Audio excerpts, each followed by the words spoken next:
Welcome to the another session of our orientation programme. ഇന്നത്തെ ഈ ഒരു സെഷൻ നമ്മുടെ സിലബസ് ഡീകോഡിംഗ് സെഷനാണ്. അപ്പം ഈ ഒരു സെഷനിൽ നമ്മളോടൊപ്പം ലേൺ വൈസ് നമ്മുടെ ഡിപ്പാർട്ട്മെന്റിലെ ഡിപ്പാർട്ട്മെന്റ് ലീഡായിട്ടുള്ള കൊമേഴ്സ് ആൻഡ് മാനേജ്മെന്റ് ഡിപ്പാർട്ട്മെന്റ് ലീഡായിട്ടുള്ള വാണി മാം ഉണ്ട്. അതുപോലെ കൊമേഴ്സ് ആൻഡ് മാനേജ്മെന്റിൽ നിന്ന് ഹിബ മാമും നമ്മളോടൊപ്പം ജോയിൻ ചെയ്തിട്ടുണ്ട്. എല്ലാവർക്കും ഈ ഒരു സെഷനിലേക്ക് വെൽക്കം ചെയ്യുവാണ്. അപ്പൊ നമ്മൾ ഓറിയന്റേഷൻ പ്രോഗ്രാമിന്റെ ഭാഗമായിട്ട് അടുത്ത സെഷൻ എന്ന് പറയുന്നത് നമ്മളുടെ സിലബസ് ഡീകോഡിംഗ് ആണ്. ഓക്കെ, അപ്പം ഈ ഒരു സിലബസ് ഡീകോഡിംഗ് സെഷൻ കൊണ്ട് ഉദ്ദേശിക്കുന്നത് നമ്മൾക്ക് ഈ ഒരു BCA എന്ന് പറയുന്ന കോഴ്സിൽ ഒരു ഫസ്റ്റ് സെമസ്റ്റർ അതുപോലെ second semester, that means first ഇയറിൽ നമുക്ക് എന്തൊക്കെയാണ് പഠിക്കാനുള്ളത്, അതിൻ്റെ ഒരു ബ്രീഫായിട്ടുള്ള നമ്മുടെ ഒരു സിലബസിനെ ഒന്ന് നമ്മൾ അനലൈസ് ചെയ്യുകയാണ് ഈ ഒരു സെഷനിലൂടെ നമ്മൾ ചെയ്യുന്നത്. ഓക്കെ, അപ്പൊ നമുക്ക് ജസ്റ്റ് നമ്മളുടെ സിലബസിലേക്ക് നമുക്ക് നമ്മളുടെ ഈ ഒരു ഓറിയന്റേഷൻ പ്രോഗ്രാമിന്റെ ടാഗ് ലൈൻ ഒന്നുകൂടി റിമൈൻഡർ ചെയ്യാം. That is discover, learn and achieve എന്നുള്ളതായിരുന്നു നമ്മളുടെ ഈ ഒരു ഓറിയന്റേഷൻ പ്രോഗ്രാമിന്റെ തീം എന്ന് പറയുന്നത്, അല്ലെ? നമുക്ക് മുന്നോട്ട് പോകാൻ വേണ്ടിയിട്ടുള്ള ലേൺ വൈസ് ത്രൂ നമ്മൾ ഈ ഒരു പ്ലാറ്റ്ഫോമിലൂടെ സ്റ്റുഡൻസിന് വളരെ എഫക്റ്റീവായിട്ടുള്ള ഒരു കിട്ടുന്ന, അതായത് വെർച്വൽ മോഡിലാണെങ്കിലും സ്റ്റുഡൻസുമായിട്ട് വളരെ ഇന്ററാക്റ്റീവ് ആയിട്ടുള്ള ഒരു രീതിയിലാണ് നമ്മളുടെ ക്ലാസ്സസ് ഒക്കെ തന്നെ പോകുന്നത്. അപ്പം ആ ഒരു ക്ലാസ്സസിന്റെ ഹെൽപ്പോട് കൂടി നമുക്ക് വൈഡ് ആയിട്ടുള്ള ഓപ്പർച്യൂണിറ്റി ഡിസ്കവർ ചെയ്യാനും ലേൺ ചെയ്യാനും നമ്മളുടെ ഒബ്ജക്റ്റീവ്സ് അച്ചീവ് ചെയ്യാനും എല്ലാ സ്റ്റുഡൻസിനും പറ്റട്ടെ എന്ന് വീണ്ടും വിഷ് ചെയ്യുന്നു. ഇപ്പൊ നമുക്ക് സിലബസ് ഡീകോഡിംഗ് സെഷനിലേക്ക് പോവാം. നമുക്കറിയാം നമ്മളുടെ കോഴ്സ് കോഡ് എന്ന് പറയുന്ന BCA ആണ്, ബാച്ചിലർ ഓഫ് കമ്പ്യൂട്ടർ ആപ്ലിക്കേഷൻ. നമ്മൾ ഇന്നത്തെ ഒരു സെഷനിൽ ഡിസ്കസ് ചെയ്യാൻ പോകുന്നത് നമ്മളുടെ പ്രോഗ്രാമിന്റെ സ്ട്രക്ചർ, കോമ്പോസിഷൻ ഓഫ് കോഴ്സ്, അതുപോലെ തന്നെ നമ്മളുടെ ഈ ഒരു കോഴ്സ് സക്സസ്ഫുള്ളി നമുക്ക് കംപ്ലീറ്റ് ചെയ്യാൻ വേണ്ടിയിട്ട് നമ്മൾ എന്തൊക്കെ മെത്തേഡ്സ് ആണ് ഫോളോ ചെയ്യേണ്ടത്, ഇങ്ങനെയുള്ള കുറച്ച് കാര്യങ്ങളായിരിക്കും നമ്മൾ ഡിസ്കസ് ചെയ്യാൻ പോകുന്നത്. ആദ്യമായിട്ട് നമ്മൾ കുറച്ച് ബേസിക് ആയിട്ടുള്ള കാര്യങ്ങളാണ് പറയാൻ പോകുന്നത്. ഫസ്റ്റ് ഓഫ് ഓൾ നമുക്കറിയാം പ്രോഗ്രാം കോഡ് എന്ന് പറയുന്നത് BCA ആണ്. അപ്പൊ നമ്മളുടെ ഓൺ ബോർഡിംഗ് സെഷനിലൊക്കെ ഡിസ്കസ് ചെയ്തിട്ടുണ്ടായിരുന്നു. നമ്മളുടെ ഒരു സിലബസ് എന്ന് പറയുന്നത്, ഇഗ്നോ പ്രൊവൈഡ് ചെയ്യുന്ന സിലബസ് അവർ ഓരോ സബ്ജക്റ്റിനെയും ഓരോ ബ്ലോക്സ് ആയിട്ടാണ് ഡിവൈഡ് ചെയ്തിരിക്കുന്നത്, അല്ലെ? ഓരോ ബ്ലോക്സ് ആയിട്ട് നമ്മൾ ക്ലാസ്സസ് ഒക്കെ കാണുന്നതുകൊണ്ട് തന്നെ നമുക്കിപ്പോൾ അതിനെ പറ്റിയൊക്കെ ഒരു ഐഡിയ ഉണ്ട്, അല്ലെ? ബ്ലോക്സ് ആയിട്ടാണ് ഡിവൈഡ് ചെയ്തേക്കുന്നത്. മോസ്റ്റ് പ്രോബബിളി എല്ലാ സബ്ജക്ട്സിനും 4 ബ്ലോക്സ് ആണുള്ളത്, അല്ലെ? അതുപോലെ ഓരോ ബ്ലോക്സിനെ ഫർദർ സബ് ഡിവൈഡ് ചെയ്തിട്ട് നമുക്ക് യൂണിറ്റ്സ് അവിടെ അവൈലബിൾ ആയിട്ട് ഉണ്ട്. യൂണിറ്റ് 1, യൂണിറ്റ് 2, യൂണിറ്റ് 3, അങ്ങനെ ഓൾമോസ്റ്റ് ഒരു 4 യൂണിറ്റ് ആണ് മെജോറിറ്റി സബ്ജക്ട്സിനും ഒരു പർട്ടിക്കുലർ ബ്ലോക്കിൽ വരുന്നത്. ചില സബ്ജക്റ്റുകൾക്ക് 5 ബ്ലോക്സ്, ചില യൂണിറ്റ്സ് 5 ബ്ലോക്സ് ഒക്കെ, അതുപോലെ തന്നെ യൂണിറ്റ്സ് 5 ഒക്കെ വരാനുള്ള ചാൻസസ് ഉണ്ട്. ഇനി നമുക്ക് നമ്മളുടെ ആ എൻറ്റയർ ഒരു സ്റ്റഡി പ്രോസസ്സിൽ നമുക്ക് ക്രെഡിറ്റ്സിന്റെ ബേസിലാണ് നമ്മളെ ഇവാലുവേറ്റ് ചെയ്യുന്നത്. BCA കോഴ്സിന് അലോട്ട് ചെയ്തിട്ടുള്ള ക്രെഡിറ്റ് എന്ന് പറയുന്നത് 120 ക്രെഡിറ്റ്സ് ആണ്. ഓക്കെ, 1 ക്രെഡിറ്റ് എന്ന് പറഞ്ഞാൽ 30 hours ഓഫ് സ്റ്റഡി ആണ്. അപ്പൊ നമ്മൾ ക്രെഡിറ്റ് കൊണ്ട് ഉദ്ദേശിക്കുന്നത് നമ്മൾ എത്രമാത്രം വെയിറ്റേജ് ആണ് ആ ഒരു പർട്ടിക്കുലർ സബ്ജക്റ്റിന് എന്നുള്ളതാണ്. ഓക്കെ, അപ്പൊ ചില സബ്ജക്റ്റിന് 4 ക്രെഡിറ്റ്സ് ആയിരിക്കും, ചില സബ്ജക്റ്റിന് 2 ക്രെഡിറ്റ്സ് ആയിരിക്കും. അപ്പം ആ ഒരു ക്രെഡിറ്റ് എന്ന് പറയുന്ന എത്ര അവേഴ്സ്, അപ്പം 4 ക്രെഡിറ്റ് എന്ന് പറഞ്ഞാൽ ഒരു ക്രെഡിറ്റ് 30 hours. അപ്പൊ 4 ക്രെഡിറ്റ് എന്ന് പറയുമ്പോൾ ഓൾമോസ്റ്റ് ഒരു 120 hours ഒക്കെ ആയിരിക്കും നമ്മൾ ആ ഒരു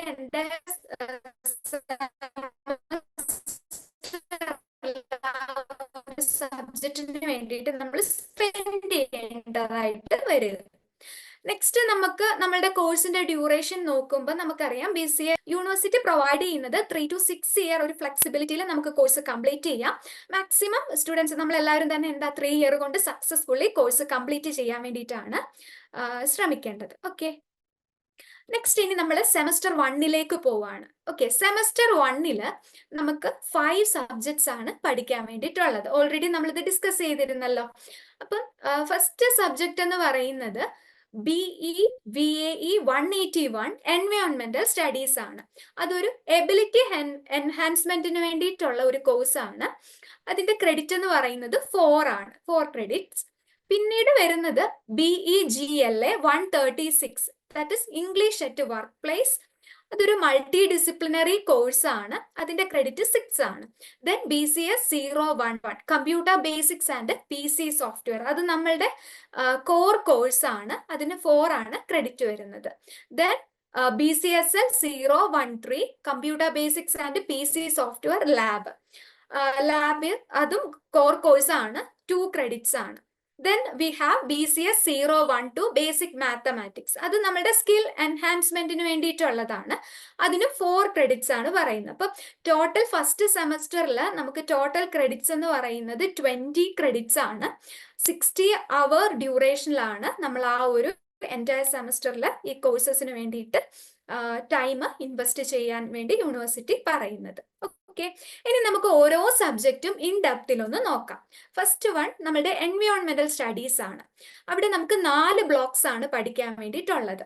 first one an introduction to environment and എൻവയോൺമെന്റൽ സ്റ്റഡീസ്. അപ്പൊ നമുക്കറിയാം എൻവയോൺമെന്റ് റിലേറ്റഡ് ആയിട്ടുള്ള ഒരു കോഴ്സ് ആണ് എൻവയോൺമെന്റൽ സ്റ്റഡീസ് എന്ന് പറയുന്നത്. അപ്പം ഫസ്റ്റ് ബ്ലോക്കിൽ തന്നെ അതിന്റെ ഒരു ഇൻട്രൊഡക്ഷനും എന്താണ് എൻവയോൺമെന്റൽ സ്റ്റഡീസ് എന്താണ്, ആ കാര്യങ്ങളൊക്കെ ആയിരിക്കും നമ്മൾ ഡിസ്കസ് ചെയ്യുന്നത്. പിന്നെ ബ്ലോക്ക് 2 വരുമ്പം എൻവയോൺമെന്റുമായിട്ട് വളരെ അടുത്ത് നിൽക്കുന്നതാണ് നമുക്കറിയാം natural resources. Different kinds of natural resources ഉണ്ട്, അതിനെപ്പറ്റിയാണ് ബ്ലോക്ക് 2 നമുക്ക് പഠിക്കാൻ വേണ്ടിയിട്ടുള്ളത്. ബ്ലോക്ക് 3 വരുമ്പോൾ ഈ റിസോഴ്സസിനെ പറ്റിയൊക്കെ പഠിച്ച ശേഷം നമുക്ക് എൻവയോൺമെന്റ് റിലേറ്റ് ചെയ്തിട്ട് വരുന്ന ഇഷ്യൂസ്, അതാണ് എൻവയോൺമെന്റൽ ഇഷ്യൂസ് ആൻഡ് കൺസേൺ. ബ്ലോക്ക് 4 വരുമ്പോൾ നമ്മൾ എന്തൊക്കെ പ്രൊട്ടക്റ്റീവ് മെഷേഴ്സ് ആണ് ഈ ഇഷ്യൂസിന് വേണ്ടിയിട്ട് എടുക്കേണ്ടത്, എന്തൊക്കെ പോളിസീസ് അതുപോലെ തന്നെ പ്രാക്ടീസസ്, അതാണ് ബ്ലോക്ക് 4 കൊണ്ട് ഉദ്ദേശിക്കുന്നത്. ഓക്കെ, ഇപ്പൊ നമ്മൾ ബ്ലോക്ക് 1 നോക്കുവാണ്, an introduction to environment and എൻവയോൺമെന്റൽ സ്റ്റഡീസ്. ബ്ലോക്ക് 1 അവർ എൻവയോൺമെന്റ്, അതായിരിക്കും നമ്മളുടെ യൂണിറ്റ് 1 ബ്ലോക്ക് 1 യൂണിറ്റ് 1 എന്താണ് എൻവയോൺമെന്റ്, അത് റിലേറ്റഡ് ആയിട്ടുള്ള ഫാക്ട്സ് ആയിരിക്കും നമുക്ക് അവിടെ പഠിക്കാനുള്ളത്. യൂണിറ്റ് 2 വരുമ്പോൾ നമ്മളുടെ എക്കോസിസ്റ്റത്തെ പറ്റിയിട്ടാണ് വരുന്നത്. യൂണിറ്റ് 3 മേജർ എക്കോസിസ്റ്റംസ് ആണ് നമുക്ക് പഠിക്കാനുള്ളത്. അപ്പൊ ആ ബ്ലോക്ക് 1 ഈ 3 യൂണിറ്റ്സ് ആണ് പഠിക്കാൻ വേണ്ടിയിട്ട് ഉള്ളത്. ഇനി ബ്ലോക്ക് 2 പോകുമ്പോൾ നമ്മൾ ഓൾറെഡി പറഞ്ഞു നാച്ചുറൽ റിസോഴ്സസിനെ പറ്റിയിട്ടാണ് നമുക്ക് അവിടെ പഠിക്കാനുള്ളത്. യൂണിറ്റ് 4 ലാൻഡ് ആൻഡ് വാട്ടർ റിസോഴ്സസിനെ പറ്റിയിട്ടാണ് നമുക്ക് പഠിക്കാൻ വേണ്ടിയിട്ടുള്ളത്. യൂണിറ്റ് 5 വരുമ്പോൾ ഫോറസ്റ്റ് റിസോഴ്സ്, അതായത് നാച്ചുറൽ റിസോഴ്സസിനെ പറ്റിയിട്ടാണ് ഈ ഒരു ബ്ലോക്ക് കവർ ചെയ്യുന്നത്. യൂണിറ്റ് 6 വരുമ്പോൾ ബയോഡൈവേഴ്സിറ്റി, ഓക്കെ, അതിന്റെ values and services. Then unit 7 വരുമ്പോൾ എനർജി റിസോഴ്സസ് ആണ് യൂണിറ്റ് 7 വരുന്നത്. അങ്ങനെയാണ് ബ്ലോക്ക് 1 ബ്ലോക്ക് 2 നമുക്ക് പഠിക്കാൻ വേണ്ടിയിട്ടുള്ളത്. ദെൻ ബ്ലോക്ക് 3 വരുമ്പോൾ എൻവയോൺമെന്റ് റിലേറ്റഡ് ചെയ്ത് വരുന്ന കുറച്ച് ഇഷ്യൂസ് കൺസേൺസ് ഒക്കെയാണ് ബ്ലോക്ക് 3 നമുക്ക് പഠിക്കാനുള്ളത്. അതിൽ യൂണിറ്റ് 8 സ്റ്റാർട്ട് ചെയ്യുന്നത്. ഇവിടെ 4 യൂണിറ്റ്സ് ആണുള്ളത്. Biodiversity, threats and conservation. Then unit 9 വരുമ്പോൾ എൻവയോൺമെന്റൽ പൊല്യൂഷൻ ആൻഡ് ഹസാർഡ്സ്. ഇവിടെ നമുക്ക് എൻവയോൺമെന്റ് റിലേറ്റ് ചെയ്ത ഇഷ്യൂസ് ആണല്ലോ, അപ്പൊ അതുകൊണ്ട് തന്നെ പൊല്യൂഷൻസിനെ പറ്റിയൊക്കെ വരുന്നുണ്ട്. അതുപോലെ എൻവയോൺമെന്റ് റിലേറ്റ് ചെയ്തിട്ടുള്ള വേസ്റ്റ് മാനേജ്മെന്റ് ആണ് യൂണിറ്റ് 10 വരുന്നത്. യൂണിറ്റ് 11 ഗ്ലോബൽ എൻവയോൺമെന്റൽ ഇഷ്യൂസ് ആണ് പഠിക്കാൻ നമുക്ക് ഉള്ളത്. ഇനി ബ്ലോക്ക് 4 വരുമ്പോൾ നമ്മളുടെ എൻവയോൺമെന്റിന് ഇങ്ങനെ ഇഷ്യൂസ് ഒക്കെ വരുമെന്ന് നമ്മൾ ബ്ലോക്ക് 3 മനസ്സിലാക്കി. ഇനി ബ്ലോക്ക് 4 വരുമ്പം ഇതിനു വേണ്ടിയിട്ടുള്ള നമ്മളുടെ ഒരു പ്രൊട്ടക്റ്റീവ് മെഷേഴ്സിനെ പറ്റിയിട്ട് അല്ലെങ്കിൽ പ്രൊട്ടക്റ്റീവ് പോളിസീസ് പ്രാക്ടീസസ് ഒക്കെയാണ് ബ്ലോക്ക് 4 പഠിക്കാനുള്ളത്. പ്രൊട്ടക്റ്റിംഗ് അവർ എൻവയോൺമെന്റ് ആണ് ബ്ലോക്കിന്റെ പേര്, പോളിസീസ് ആൻഡ് പ്രാക്ടീസസ്. യൂണിറ്റ് 12 എൻവയോൺമെന്റൽ ലെജിസ്ലേഷൻ ആണ് പഠിക്കാനുള്ളത്. Then unit 13 human communities and environment, എങ്ങനെയാണ് ഹ്യൂമൻ കമ്മ്യൂണിറ്റി എൻവയോൺമെന്റുമായിട്ട് റിലേറ്റ് ചെയ്തിട്ടുള്ളത്. ദെൻ യൂണിറ്റ് 14 എൻവയോൺമെന്റൽ എത്തിക്സ് ആണ് പഠിക്കാൻ വേണ്ടിയിട്ട് ഉള്ളത്.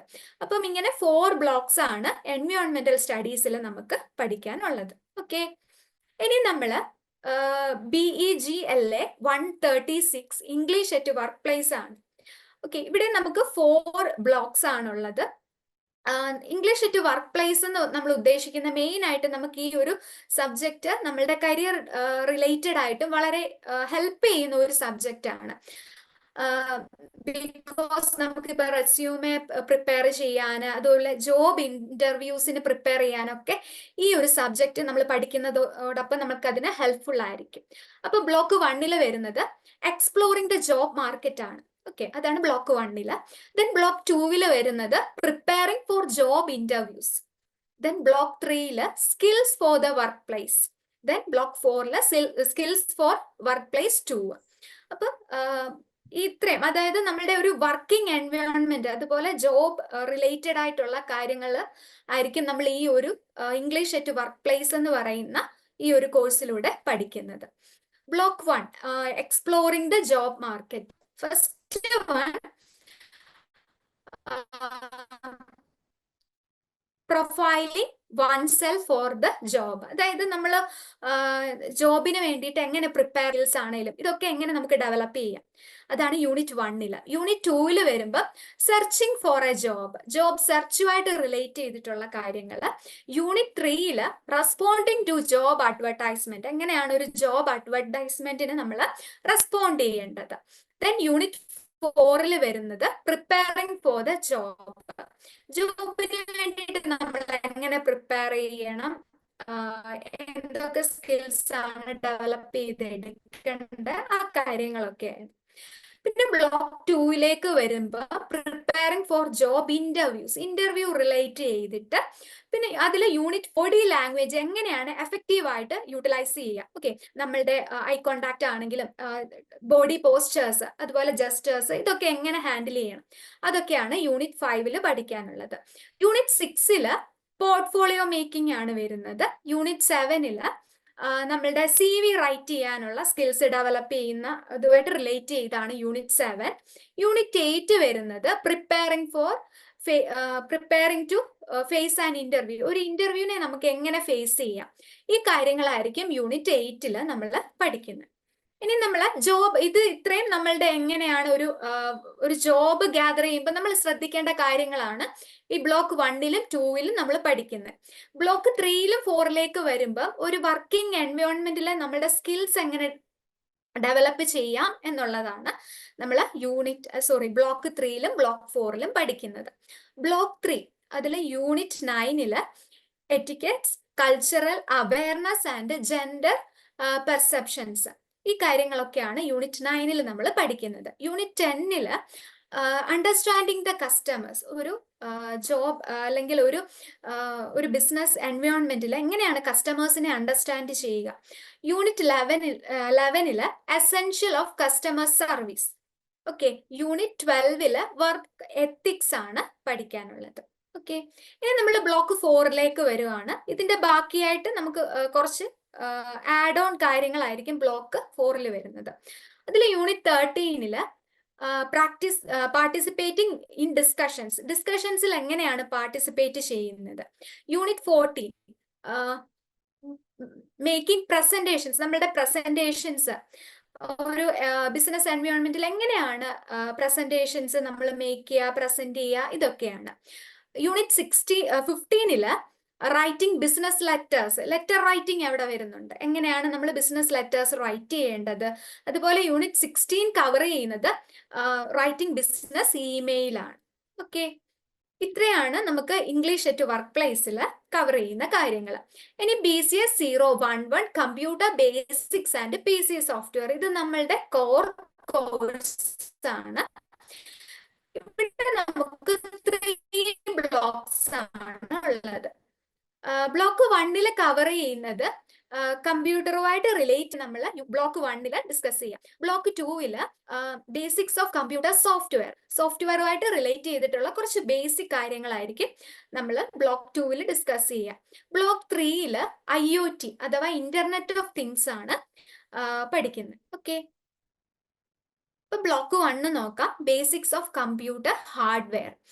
ഇപ്പം കമ്പ്യൂട്ടർ ഹാർഡ്വെയർ ആ ഒരു ടേമിൽ നമുക്ക് പറയുമ്പം ഹാർഡ്വെയർ എന്ന് പറഞ്ഞാൽ നമുക്കറിയാം കമ്പ്യൂട്ടറിൽ നമുക്ക് എന്താ ടാഞ്ചിബിൾ ആയിട്ടുള്ള കാര്യങ്ങളൊക്കെയാണ് ഹാർഡ്വെയർ എന്ന് പറയുന്നത്. ഇപ്പം ഈ ഹാർഡ്വെയറിന്റെ പോർഷൻസിൽ നമുക്ക് ബേസിക് ആയിട്ടുള്ള കാര്യങ്ങളാണ് വരുന്നത്. Unit 1 computer their origin and application, കമ്പ്യൂട്ടറിന്റെ ഒറിജിന് അതുപോലെ അതിന്റെ ആപ്ലിക്കേഷൻസ് ഒക്കെയാണ് യൂണിറ്റ് 1 കവർ ചെയ്യുക. Unit 2 functioning of a computer ആണ്. ദെൻ യൂണിറ്റ് 3 വരുമ്പോൾ ഓരോരോ പാർട്സ് വെച്ചിട്ട് നമ്മൾ പഠിക്കും. അതായത് മെമ്മറി സിസ്റ്റം ആണ് യൂണിറ്റ് 3 കവർ ചെയ്യുന്നത്. യൂണിറ്റ് 4 വരുമ്പോൾ ഇൻപുട്ട് ഔട്ട്പുട്ട് ഡിവൈസസിനെ പറ്റി നമ്മൾ ഡിസ്കസ് ചെയ്യും. യൂണിറ്റ് 5 വരുമ്പോൾ പേഴ്സണൽ കമ്പ്യൂട്ടറിനെ പറ്റിയിട്ടായിരിക്കും ഡിസ്കസ് ചെയ്യുക. Then block 2 basics of computer software. ഇവിടെ നമ്മൾ ബ്ലോക്ക് 1 ഹാർഡ്വെയറിനെ പറ്റിയാണ് ഡിസ്കസ് ചെയ്തെങ്കിൽ ബ്ലോക്ക് 2 സോഫ്റ്റ്വെയർ ആണ് നമ്മൾ പഠിക്കുന്നത്. അവിടെ യൂണിറ്റ് 1 വരുന്നത് സോഫ്റ്റ്വെയറിന്റെ evolution. Then unit 2 operating system. Then unit 3 concepts in programming language. Programming language എന്താണ്, അതുമായിട്ട് റിലേറ്റ് ചെയ്തിട്ടുള്ള കോൺസെപ്റ്റ്സ്, HTML, അതിൻ്റെയൊക്കെ കുറച്ച് ബേസിക് കാര്യങ്ങളൊക്കെ ആയിരിക്കും നമ്മൾ അവിടെ പഠിക്കുക. യൂണിറ്റ് 4 ആപ്ലിക്കേഷൻ ഡെയിലി ലൈഫിൽ എവിടെയൊക്കെയാണ് വരിക, ആ കാര്യങ്ങളൊക്കെയാണ് യൂണിറ്റ് 4 പഠിക്കാനുള്ളത്. പിന്നെ IoT, ഇന്റർനെറ്റ് ഓഫ് തിങ്സ് ആണ് ബ്ലോക്ക് 3 വരുന്നത്.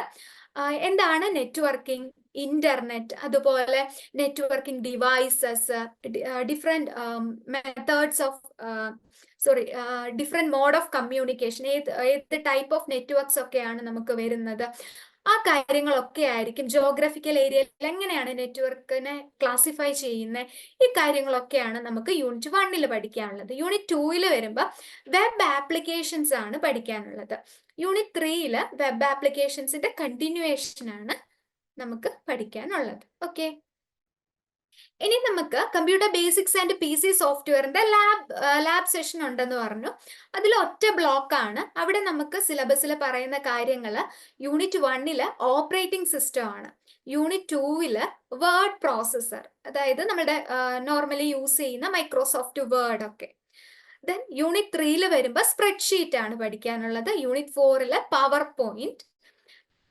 Then unit 5 email. Then unit 6 browsing and discussion forum ആണ് നമുക്ക് പഠിക്കാൻ വേണ്ടിയിട്ട് ഉള്ളത്. ഓക്കെ, ഇനി നമുക്ക് BCS 012 മാത്തമാറ്റിക്സിലേക്ക് വരുമ്പോൾ നമുക്ക് ഫസ്റ്റ് ബ്ലോക്കിൽ വരുന്നത് ഡിറ്റർമിനൻസ് ആണ് ഫസ്റ്റ് യൂണിറ്റ് കവർ ചെയ്യുന്നത്. സെക്കൻഡ് യൂണിറ്റിലേക്ക് വരുമ്പോൾ മെട്രിസസ് ആണ്. യൂണിറ്റ് 3 വരുമ്പോൾ മെട്രിസസിന്റെ കണ്ടിന്യൂവേഷൻ ആണ്. ദെൻ യൂണിറ്റ് 4 മാത്തമാറ്റിക്കൽ ഇൻഡക്ഷൻസ് ആണ് പഠിക്കാൻ വേണ്ടിയിട്ടുള്ളത്. അങ്ങനെ 4 യൂണിറ്റ്സ് ആണ് ബ്ലോക്ക് 1 കവർ ചെയ്യുന്നത്. ഇനി ബ്ലോക്ക് 2 വരുമ്പോൾ sequence and series, then complex number ആണ് യൂണിറ്റ് 2 വരുന്നത്. ദെൻ യൂണിറ്റ് 3 ഇക്വേഷൻസ് വരും. ദെൻ യൂണിറ്റ് 4 ഇൻഇക്വാളിറ്റീസ് ആണ്. ഓക്കെ, ഇത്രയും കാര്യങ്ങളാണ് ബ്ലോക്ക് 2 നമ്മൾ കവർ ചെയ്യുന്നത്.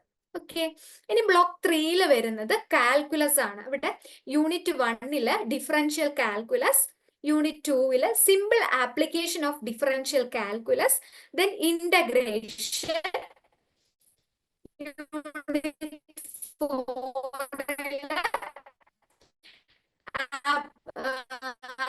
Applications of integral calculus. Block 4 വരുമ്പോ വെക്ടേഴ്സ് ആൻഡ് അതിൽ യൂണിറ്റ് 1 3 ഡയമെൻഷണൽ ജോമെട്രി 1. യൂണിറ്റ് 4 വരുമ്പോൾ നമുക്ക് ലീനിയർ പ്രോഗ്രാമിംഗ് ആണ് പഠിക്കാനുള്ളത്. ഓക്കെ, ഇത്രയുമാണ് ഒരു ഫസ്റ്റ് സെമസ്റ്ററിൽ, എൻ്റെ സെമസ്റ്ററിൽ നമുക്ക് പഠിക്കാൻ വേണ്ടിയിട്ടുള്ളത്. ഇത്രയും സബ്ജക്ട്സിനൂടെ ചേർത്ത് 20 ക്രെഡിറ്റ്സ് ആണ് യൂണിവേഴ്സിറ്റി നമുക്ക് അലോട്ട് ചെയ്തിട്ടുള്ളത്. ഓക്കെ, ഇനി നമ്മൾ സെമസ്റ്റർ 2 പോവുകയാണ്. ഓക്കെ, സെമസ്റ്റർ 2 വരുമ്പോൾ നമുക്ക് പഠിക്കാനുള്ള സബ്ജക്ട്സ് ആണ് FEG 02 foundation course in English 2. Okay, അത് വാല്യൂ അഡീഷൻ ആയിട്ടുള്ള കോഴ്സ് ആണ്, 4 ക്രെഡിറ്റ് ആണ്. ദെൻ MCS 202 കമ്പ്യൂട്ടർ ഓർഗനൈസേഷൻ, അത് കോർ പേപ്പർ ആണ്, അതിന് 4 ക്രെഡിറ്റ് ആണ്. ദെൻ MCS 203 ഓപ്പറേറ്റിംഗ് സിസ്റ്റം, അതും കോർ ആണ്, 4 ക്രെഡിറ്റ് ആണ്. Then MCSL 204 Windows and Linux lab വരുന്നുണ്ട്. ഇവിടെ 2 ലാബ് ഉണ്ട് നമുക്ക് സെക്കൻഡ് സെമസ്റ്ററിൽ, അതും കോർ ആണ്, 2 ക്രെഡിറ്റ്സ് ആണ്. Then MCS 201 programming in C and Python, അതും കോർ ആണ്, 4 ക്രെഡിറ്റ്സ് ആണ് വരുന്നത്. Then MCSL 205 C and Python lab, അതും കോർ സബ്ജക്റ്റ് ആണ്. നമുക്ക് അവിടെ വരുന്ന ക്രെഡിറ്റ് എന്ന് പറയുന്നത് 2 ക്രെഡിറ്റ് ആണ്. Total 20 credit. ടോട്ടൽ അലോട്ട് ചെയ്തിട്ടുള്ള അവേഴ്സ് എന്ന് പറയുന്നത് 120 അവേഴ്സ് ആണ്. ഓക്കെ. Unit 1 writing paragraphs. നമുക്ക് ഈ ഒരു സെമസ്റ്റർ, രണ്ടാമത്തെ സെമസ്റ്ററിൽ വരുമ്പോൾ നമുക്ക് കൂടുതലും നമ്മുടെ റൈറ്റിംഗ് സ്കില്ലൊക്കെ ഡെവലപ്പ് ചെയ്യാൻ വേണ്ടിയിട്ടാണ് കൂടുതലും യൂണിവേഴ്സിറ്റി ആ ഒരു പർപ്പസിന് വേണ്ടിയിട്ടാണ് നമുക്ക് FEG 02 വരുന്നത്. അപ്പൊ യൂണിറ്റ് 1ൽ തന്നെ റൈറ്റിംഗ് പാരഗ്രാഫ്സ് ആണ് വരുന്നത്. യൂണിറ്റ് 2ൽ writing paragraph 2. Okay, the development of a paragraph. Then unit 3ൽ വരുമ്പോൾ റൈറ്റിംഗ് എ കോമ്പോസിഷൻ റൈറ്റ് ചെയ്യാനുണ്ട്. യൂണിറ്റ് 4ൽ എക്സ്പോസിറ്ററി കോമ്പോസിഷൻസ് ആണ് വരുന്നത്. യൂണിറ്റ് 5ൽ നോട്ട് ടേക്കിംഗ്, എങ്ങനെയാണ് നോട്ട്സ് പ്രിപ്പയർ ചെയ്യുക. യൂണിറ്റ് 6ൽ റൈറ്റിംഗ് റിപ്പോർട്ട്സ്, അല്ലെങ്കിൽ ഒരു ഈവന്റ് എങ്ങനെ റിപ്പോർട്ട് ചെയ്യുക, ഈ ഒരു കാര്യങ്ങളൊക്കെയാണ് നമുക്ക് ബ്ലോക്ക് 1ൽ നമ്മൾ കവർ ചെയ്യുന്നത്. ബ്ലോക്ക് 2ലേക്ക് വരുമ്പം യൂണിറ്റ് 7ൽ ആർഗ്യുമെന്റേറ്റീവ് കോമ്പോസിഷൻ യൂണിറ്റ് 7ൽ വരുന്നു. യൂണിറ്റ് 8ലും അത് തന്നെ കണ്ടിന്യൂ ചെയ്യുവാണ്, ആർഗ്യുമെന്റേറ്റീവ് കോമ്പോസിഷൻ 2. ദെൻ യൂണിറ്റ് 9ൽ വരുമ്പോൾ note taking, okay, use of tables and diagrams. Unit 10ൽ വരുമ്പോൾ റൈറ്റിംഗ് റിപ്പോർട്ട്സ് ആണ്. ഓക്കെ, എങ്ങനെയാണ് ഒരു മീറ്റിംഗ് റിപ്പോർട്ട് ചെയ്യുക, സ്പീച്ചസ് ഒക്കെ എങ്ങനെ റിപ്പോർട്ട് ചെയ്യാം, ആ കാര്യങ്ങളാണ്. യൂണിറ്റ് 11ലും 12ലും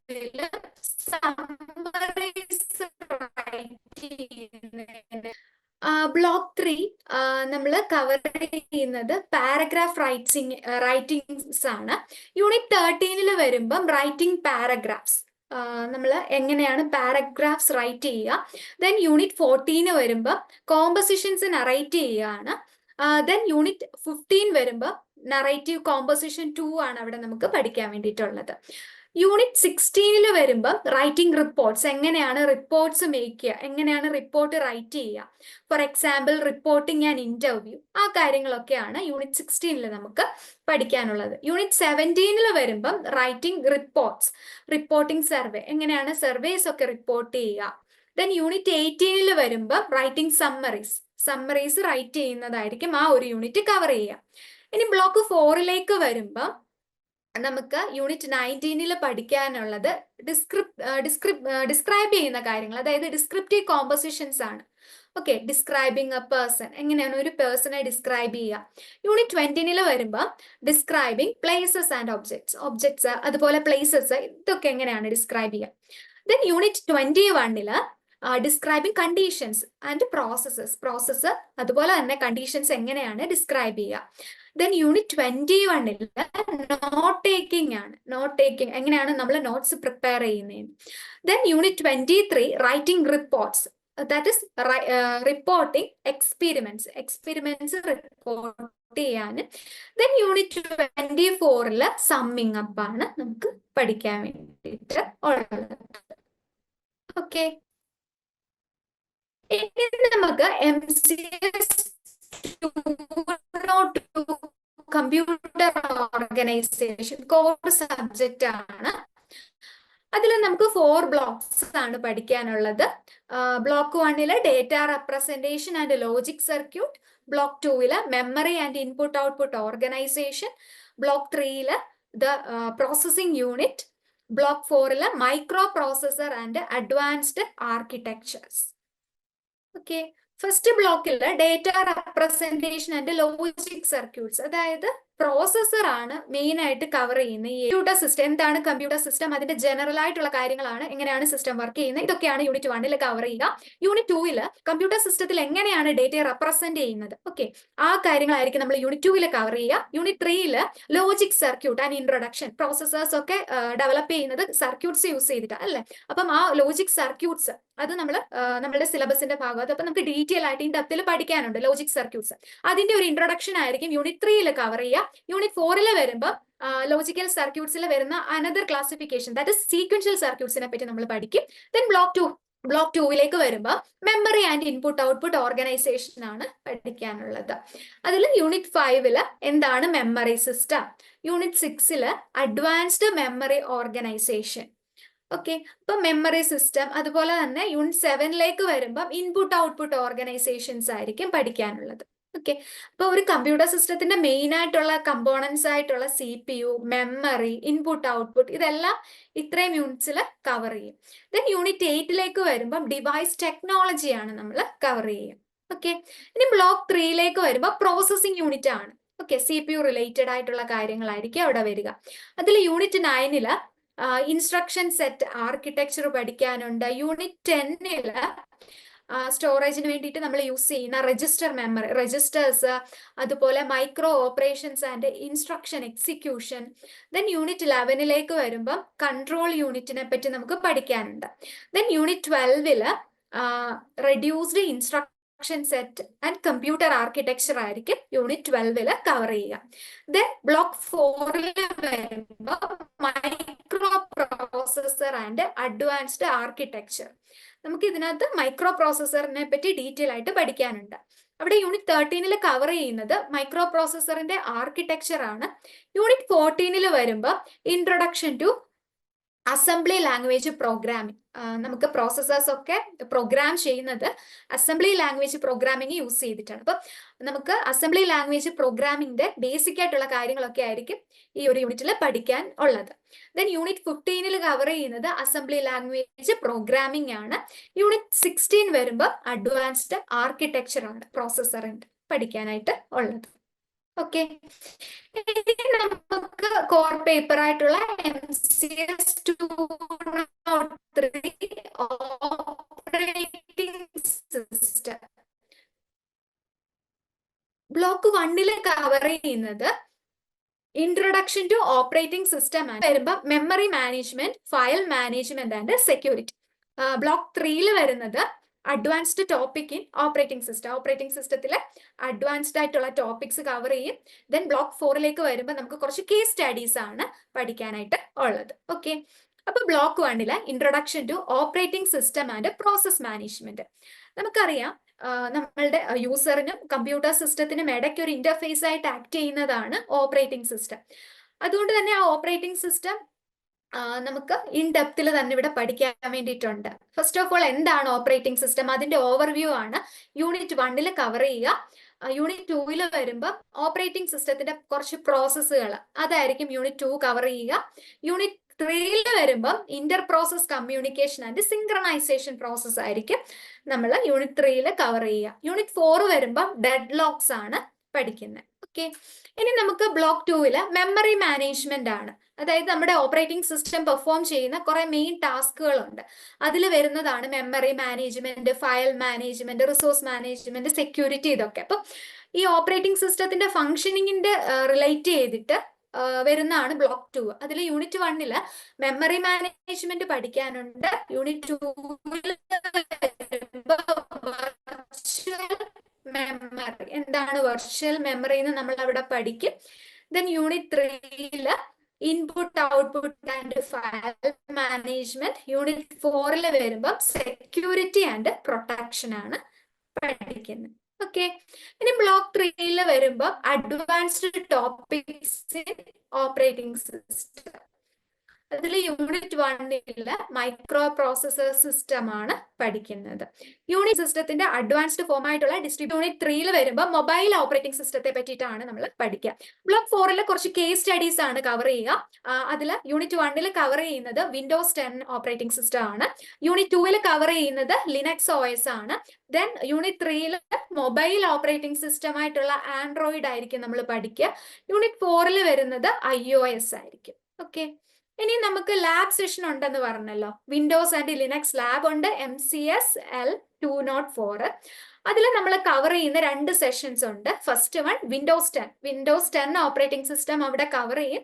ദെൻ സെഷൻ 2 വരുന്നത് ലിനക്സ് ആണ്. ഓക്കെ, നെക്സ്റ്റ് നമുക്ക് വരുന്ന course MCS 201 programming in C and Python. ഇവിടെ നമ്മൾ പ്രോഗ്രാമിംഗ് ലാംഗ്വേജിലേക്കാണ് നമ്മൾ പോകുന്നത്. ഓക്കെ, സി പഠിക്കാനുണ്ട്, അതുപോലെ പൈത്തണും ആണ് നമ്മളിവിടെ കവർ ചെയ്യുക. ബ്ലോക്ക് 1 ഇൻട്രൊഡക്ഷൻ ടു സി ആണ്. ബ്ലോക്ക് 2 വരുന്നത് സിയുടെ ഫീച്ചേഴ്സ് ആയിട്ടുള്ള functions, structures, pointers and file handlings ആണ് ബ്ലോക്ക് 2 കവർ ചെയ്യുക. ബ്ലോക്ക് 3 പൈത്തന്റെ ഇൻട്രൊഡക്ഷൻ ആണ് കവർ ചെയ്യുക. ബ്ലോക്ക് 4 അഡ്വാൻസ് ഫീച്ചേഴ്സ് ഇൻ പൈത്തന്റെ അഡ്വാൻസ് ഫീച്ചേഴ്സ് ആയിരിക്കും നമ്മൾ പഠിക്കുക. അപ്പൊ ബ്ലോക്ക് 1 നമ്മൾ ഓൾറെഡി പറഞ്ഞല്ലോ, സി ആണ്, സി പ്രോഗ്രാമിംഗ് ലാംഗ്വേജ് ആയിട്ടുള്ള സി ആണ് പഠിക്കുന്നത്. അവിടെ യൂണിറ്റ് 1 പ്രോഗ്രാമിംഗ് ഫണ്ടമെന്റൽസ് പഠിക്കും. യൂണിറ്റ് 2 ഡേറ്റ ടൈപ്സ്, സി ലാംഗ്വേജിൽ അവൈലബിൾ ആയിട്ടുള്ള ഡേറ്റ ടൈപ്സ്, ഓപ്പറേറ്റേഴ്സ്, എക്സ്പ്രഷൻസ്, ഇതൊക്കെ പഠിക്കും. ദെൻ യൂണിറ്റ് 3 വരുമ്പോൾ decision and loop control statement, ഇതെല്ലാം പ്രോഗ്രാമുമായിട്ട് റിലേറ്റ് ചെയ്തിട്ട് വരുന്നതാണ്. Decision control statements, looping statements, ഇതൊക്കെ പഠിക്കും. അതെങ്ങനെ പ്രോഗ്രാമിൽ ഇംപ്ലിമെന്റ് ചെയ്യും എന്നൊക്കെ ആയിരിക്കും നമ്മൾ അവിടെ പഠിക്കുക. ദെൻ യൂണിറ്റ് 4 വരുമ്പോൾ അറേ, അതുപോലെ സ്ട്രിങ്സ്, ഓക്കെ, ഡേറ്റ സ്റ്റോറേജിനുള്ള അറേസ്, സ്ട്രിങ്, ഇതൊക്കെ നമ്മൾ പഠിക്കും. ദെൻ ബ്ലോക്ക് 2 വരുമ്പോൾ functions, structures, pointers and file handling in C ആണ് പഠിക്കുന്നത്. യൂണിറ്റ് 5 എന്താണ് ഫങ്ഷൻ, സിയിൽ യൂസ് ചെയ്യുന്ന ഫങ്ഷൻസ് എന്താണ്, അതാണ് നമ്മൾ കവർ ചെയ്യുന്നത്. യൂണിറ്റ് 2 വരുന്നത് സ്ട്രക്ചേഴ്സും യൂണിയൻസും ആണ്. യൂണിറ്റ് 3 പോയിന്റേഴ്സ്, മെമ്മറിയുമായിട്ട് റിലേറ്റ് ചെയ്തിട്ടുള്ള പോയിന്റേഴ്സ് ആണ് പഠിക്കുക. Unit 4 file handling, C programming ലാംഗ്വേജിൽ എങ്ങനെയാണ് ഫയൽസ് ഹാൻഡിൽ ചെയ്യുക എന്നുള്ളത്. ഇനി ബ്ലോക്ക് 3 വരുമ്പോൾ നമ്മൾ ബ്ലോക്ക് 1 2 സി ലാംഗ്വേജ് പഠിച്ചു. ബ്ലോക്ക് 3 4 നമുക്ക് വരുന്നത് പൈത്തൺ ആണ്. നമുക്ക് യൂണിറ്റ് 9 പൈത്തന്റെ ഇൻട്രൊഡക്ഷൻ ആ കവർ ചെയ്യുന്ന. Unit 10 data structures and control statements in Python. Unit 11 വരുമ്പോൾ functions and file handling in Python ആണ്. യൂണിറ്റ് 12 വരുമ്പോൾ മൊഡ്യൂൾസ് ആൻഡ് പാക്കേജസ്, പൈത്തണിൽ ഡിഫറെന്റ് കൈൻഡ്സ് ഓഫ് മൊഡ്യൂൾസ്, അതുപോലെ പാക്കേജസ് ഇൻ ബിൽറ്റ് ഇൻ ആയിട്ടുണ്ട്, അതായിരിക്കും നമ്മൾ അവിടെ കവർ ചെയ്യുക. ഇനി ബ്ലോക്ക് 4 വരുമ്പോൾ അഡ്വാൻസ് ഫീച്ചേഴ്സ് ഇൻ പൈത്തണിലെ കുറച്ച് അഡ്വാൻസ്ഡ് ഫീച്ചേഴ്സ് ആണ് പഠിക്കുന്നത്. ക്ലാസ്സസ്, പൈത്തൺ ക്ലാസ്സസ് പഠിക്കും യൂണിറ്റ് 13. 14 വരുമ്പോൾ exception handling in Python programming, അതായത് എറർ ഹാൻഡിലിംഗ് ഈ പൈത്തൺ പ്രോഗ്രാമിംഗ് ലാംഗ്വേജിൽ എങ്ങനെയാണെന്ന് നമ്മൾ പഠിക്കും. ദെൻ യൂണിറ്റ് 15 വരുമ്പോൾ പൈത്തൺ അഡ്വാൻസ് കോൺസെപ്റ്റ്സ് ആയിരിക്കും പഠിക്കുക. Unit 16 data access using Python ആണ് നമ്മൾ പഠിക്കുന്നത്. ഓക്കെ, ഇനി നമുക്ക് MCS L205 C and Python lab ഉണ്ട്. നമുക്ക് സെക്കൻഡ് സെമസ്റ്ററിൽ 2 ലാബാണ് വരുന്നത്. രണ്ടാമത്തെ ലാബാണ് C and Python lab. Session 1 cover ചെയ്യുന്നത് സി പ്രോഗ്രാമിംഗ് ലാംഗ്വേജും സെഷൻ 2 പൈത്തൺ പ്രോഗ്രാമിംഗ് ലാംഗ്വേജും ആണ്. ഓക്കെ, ഇനി നമ്മൾ ഡിസ്കസ് ചെയ്യാൻ പോകുന്നത് ഇത്രയും നമ്മൾ നമ്മളുടെ കോഴ്സ്, അതായത് ഫസ്റ്റ് ഇയറിൽ ആ എൻറ്റയർ സെമസ്റ്റർ, സെക്കൻഡ് സെമ്മും ഫസ്റ്റ് സെമ്മിലും നമുക്ക് പഠിക്കാനുള്ള കാര്യങ്ങളാണ് കഴിഞ്ഞ കുറച്ച് നേരമായിട്ട് നമ്മൾ ഡിസ്കസ് ചെയ്തുകൊണ്ടിരിക്കുന്നത്. ഇനി നമ്മൾ സക്സസ്ഫുള്ളി BCA കംപ്ലീറ്റ് ചെയ്യാൻ വേണ്ടിയിട്ട് നമുക്ക് ആവശ്യമായിട്ടുള്ള കുറച്ച് കാര്യങ്ങൾ നമ്മൾ ഒന്നുകൂടെ റീകോൾ ചെയ്യുവാണ്. ഓക്കെ, ഫസ്റ്റ് എന്ന് പറയാൻ നമ്മൾ ഓൾറെഡി ഡിസ്കസ് ചെയ്തിരുന്ന അസൈൻമെന്റ് അല്ലെ. നമുക്ക് അസൈൻമെന്റും അതുപോലെ തന്നെ ടേം ആൻഡ് എക്സാമും ഈക്വലി ഇമ്പോർട്ടന്റ് ആണ് നമ്മളുടെ കോഴ്സിന്റെ സക്സസ്ഫുൾ കംപ്ലീഷന് വേണ്ടിയിട്ട്. ഓക്കെ, അപ്പൊ നമ്മൾ അസൈൻമെന്റ്, ടേം ആൻഡ് എക്സാം, അതുപോലെ തന്നെ നമുക്ക് യൂണിവേഴ്സിറ്റി പ്രൊവൈഡ് ചെയ്യുന്ന ഇവാലുവേഷൻ ആൻഡ് ഗ്രേഡിംഗ് സിസ്റ്റത്തെ പറ്റിയാണ് ഇനി നമ്മൾ ഡിസ്കസ് ചെയ്യാനായിട്ട് പോകുന്നത്. ഓക്കെ, ഓക്കെ പറഞ്ഞോളാം. ഓക്കെ, ഫസ്റ്റ് വൺ ആണ് അസൈൻമെന്റ്. നമ്മൾ ഓൾറെഡി ഡിസ്കസ് ചെയ്തിരുന്നു അല്ലെ, അസൈൻമെന്റ് എന്താണെന്നുള്ളത്. നമുക്ക് ഇപ്പൊ 5 സബ്ജക്ട്സ് ഉണ്ടെങ്കിൽ ഓരോ സബ്ജക്റ്റും നമുക്ക് ഓരോ അസൈൻമെന്റ് നമ്മൾ കംപ്ലീറ്റ് ചെയ്യേണ്ടതായിട്ടുണ്ട്. ഓക്കെ, അപ്പം നമ്മൾ അസൈൻമെന്റ് കംപ്ലീറ്റ് ചെയ്തിട്ട് നമ്മൾ ഹാൻഡ് റിട്ടൺ ആയിട്ട് അസൈൻമെന്റ് എഴുതി നമ്മളുടെ ഏത് സ്റ്റഡി സെന്റർ ആണോ നമുക്ക് അലോട്ട് ചെയ്ത് കിട്ടിയിട്ടുള്ള ആ ഒരു സ്റ്റഡി സെന്ററിലായിരിക്കും നമ്മൾ ആ ഒരു ഡ്യൂ ഡേറ്റിന് മുന്നേ നമ്മളത് സബ്മിറ്റ് ചെയ്യേണ്ടത് അല്ലേ. ഇനി നമുക്ക് യൂണിവേഴ്സിറ്റി അസൈൻമെന്റിന്റെ ഒരു സിലബസ് നമുക്ക് പ്രൊവൈഡ് ചെയ്യും. ആ ഒരു syllabus descriptive category of questions നമുക്ക് കാണും, അതുപോലെ ഷോർട്ട് കാറ്റഗറി ക്വസ്റ്റ്യൻസും കാണും. ഓക്കെ, ഈ ക്വസ്റ്റ്യൻസ് നമ്മൾ എന്ത് ചെയ്യും, ഹാൻഡ് റിട്ടൺ ആയിട്ട് എഴുതിയിട്ട് നമ്മുടെ സ്റ്റഡി സെന്ററിൽ ഡ്യൂ ഡേറ്റിന് മുന്നേ നമ്മൾ സബ്മിറ്റ് ചെയ്യും. നമ്മൾ എപ്പോഴും ഈ അസൈൻമെന്റ് സബ്മിറ്റ് ചെയ്യുന്നതിന് മുന്നേ ആയിട്ട് നമ്മൾ അതിന്റെ ഒരു ഫോട്ടോസ്റ്റാറ്റ് എടുത്ത് നമ്മുടെ കയ്യിൽ വെക്കുന്നത് എപ്പോഴും നല്ലതായിരിക്കും. ഓക്കെ, അപ്പൊ ആ ഒരു ഡ്യൂപ്ലിക്കേറ്റ് കോപ്പി നമുക്ക് ഫ്യൂച്ചർ റെഫറൻസിന് വേണ്ടിയിട്ടൊക്കെ അത് നമുക്ക് ഹെൽപ്പ് ചെയ്യും. ഡ്യൂപ്ലിക്കേറ്റ് കോപ്പി എടുത്ത് നമ്മുടെ കയ്യിൽ വെക്കുക. അതുകൂടാതെ നമ്മൾ സ്റ്റഡി സെന്ററിൽ അസൈൻമെന്റ് സബ്മിറ്റ് ചെയ്തതിന് ശേഷം അവിടുന്ന് ഒരു അക്നോളജ്മെന്റ് സ്ലിപ്പ് നമ്മൾ വാങ്ങാനായിട്ട് പ്രത്യേകം ശ്രദ്ധിക്കണം. ഓക്കെ, അതുപോലെ നമുക്ക് ഈ ഒരു അസൈൻമെന്റ് നമ്മൾ യൂണിവേഴ്സിറ്റിയിൽ സ്റ്റഡി സെന്ററിൽ സബ്മിറ്റ് ചെയ്തതിന് ശേഷം ഓൾമോസ്റ്റ് ഒരു 1 മന്ത് ഒക്കെ കഴിഞ്ഞ് നമുക്കത് അസൈൻമെന്റ് കറക്റ്റ് ചെയ്ത് അവർ നമുക്ക് തിരിച്ചു തരും. അപ്പം ആ കറക്റ്റഡ് ആയിട്ടുള്ള അസൈൻമെന്റ്, അതായത് ഇവാലുവേറ്റ് ചെയ്തതിന് ശേഷമുള്ള നമ്മളുടെ ആ അസൈൻമെന്റിന് പറയുന്ന പേരാണ് ട്യൂട്ടർ മാർക്ക്ഡ് അസൈൻമെന്റ് എന്ന് പറയും. ഓക്കെ, അപ്പൊ ആ ഒരു ട്യൂട്ടർ മാർക്ക്ഡ് അസൈൻമെന്റ് നമുക്ക് ആ സ്റ്റഡി സെന്റർ റിട്ടേൺ ചെയ്യും. അപ്പൊ നമുക്ക് ഈ ഒരു അസൈൻമെന്റ് നമ്മൾ സക്സസ്ഫുള്ളി ഫിനിഷ് ചെയ്യുന്നത് എപ്പോഴാണെന്ന് ചോദിച്ചാൽ നമ്മൾ മിനിമം 35% മാർക്ക് നമ്മൾ ആ ഒരു അസൈൻമെന്റിന് സെക്യൂർ ചെയ്തെങ്കിൽ മാത്രമേ നമ്മൾ ആ ഒരു അസൈൻമെന്റ് പേപ്പർ ക്ലിയർ ആവത്തുള്ളൂ. ഓക്കെ, ആ ഒരു അസൈൻമെന്റ് ക്ലിയർ ചെയ്തെങ്കിൽ മാത്രമേ നമുക്ക് എന്ത് ചെയ്യാൻ പറ്റൂ, ടേം ആൻഡ് എക്സാം എഴുതാനായിട്ട് പറ്റത്തുള്ളൂ. ഓക്കെ, ഇപ്പൊ സപ്പോസ് നമ്മൾ അസൈൻമെന്റിന് ഫെയിൽ ആയി പോയി, അങ്ങനെ നമ്മൾ ഫെയിൽ ആവില്ല എങ്കിലും സപ്പോസ് ഒന്ന് ഫെയിൽ ആയി എന്നുണ്ടെങ്കിൽ നമ്മൾ എന്ത് ചെയ്യണം, അടുത്ത സെഷനിൽ നമ്മൾ ഫ്രഷ് അസൈൻമെന്റ് ക്വസ്റ്റ്യൻസ് നോക്കി അത് ഹാൻഡ് റിട്ടൺ ആയിട്ട് എഴുതി ആ ഒരു ഡ്യൂ ഡേറ്റിന് മുന്നേ നമ്മൾ സബ്മിറ്റ് ചെയ്യണം. ഓക്കെ, ഇനി നമ്മൾ ടേം ആൻഡ് എക്സാമിനെ പറ്റി, ഇത്രയാണ് അസൈൻമെന്റ്. അപ്പം അസൈൻമെന്റ് മാർക്ക് എന്ന് പറയുന്നത് നമുക്ക് വളരെ ഇമ്പോർട്ടന്റ് ആണ്. നമ്മളുടെ ഒരു ഇവാലുവേഷൻ, അതായത് നമ്മളുടെ എൻ്റെ സ്റ്റഡി പ്രോസസ്സിൽ വളരെ അഫക്റ്റ് ചെയ്യുന്ന ഒരു കാര്യം തന്നെയാണ് അസൈൻമെന്റ് എന്ന് പറയുന്നത്. ഇനി നമ്മൾ അസൈൻമെന്റ് ക്ലിയർ ചെയ്ത് കഴിഞ്ഞ് നമുക്ക് അടുത്ത ഒരു സ്റ്റെപ്പ് എന്ന് പറയുന്നത് സക്സസ്ഫുള്ളി നമുക്ക് ടേം ആൻഡ് എക്സാമിനേഷൻ ക്ലിയർ ചെയ്യണം. അപ്പം ടേം ആൻഡ് എക്സാം ജൂണിലും അതുപോലെ തന്നെ ഡിസംബറിലുമാണ് എല്ലാ വർഷവും യൂണിവേഴ്സിറ്റി കണ്ടക്ട് ചെയ്യുന്നത്. ഓക്കെ, അപ്പം നമുക്ക് നമ്മളുടെ ടേം ആൻഡ് എക്സാമിന് ഇതുപോലെ നമുക്ക് 35% മാർക്കാണ് നമ്മൾ സെക്യൂർ ചെയ്യേണ്ടത്. ആ ഒരു എന്താ പേപ്പർ നമുക്കൊരു പർട്ടിക്കുലർ സബ്ജക്റ്റ് പാസ് ആകാൻ വേണ്ടി 35% മാർക്കാണ് നമുക്ക് വേണ്ടത്. ഓക്കെ, അപ്പം ടേം ആൻഡ് എക്സാമിന്റെ ഫോം നമുക്ക് ഓൺലൈനായിട്ട് അവൈലബിൾ ആയിട്ട് വരും. നമുക്ക് നമ്മളുടെ ജൂൺ സെഷനിൽ ഓൾമോസ്റ്റ് ഒരു അപ്രോക്സിമേറ്റ് പറയുവാണെങ്കിൽ 31 മാർച്ചിൽ, ജൂൺ സെഷനിൽ വരുമ്പം 13 സെപ്റ്റംബർ